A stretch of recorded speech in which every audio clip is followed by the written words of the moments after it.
కార్తీక్, వెళ్ళండి వెళ్ళండి. ఇప్పుడు మీరు గనుక వెళ్ళకపోతే ఆయనే లోపలికి వచ్చేస్తారు. ఆయన గాని లోపలికి వచ్చారంటే ఉన్న దాంట్లో సగం ఆయనకే పెట్టాల్సి వస్తుంది. అప్పుడు మన ఇద్దరిలో ఒకరు పస్తులు ఉండాల్సి వస్తుంది. ముందు మా నాన్నకు పెట్టు, నాకు లేకపోయినా పర్వాలేదు. అంటే ఇప్పుడు మీ కంటికి నేను మీకు కూడా పెట్టకుండా తినేదల్లా కనిపిస్తున్నానా? ఒరే కార్తీక్, ఛ!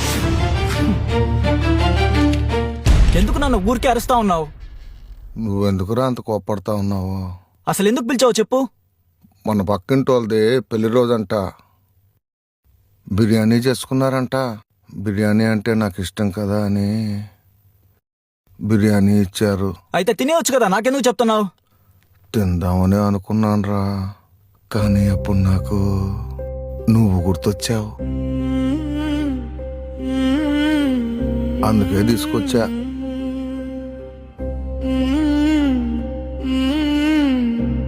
ఇదిగో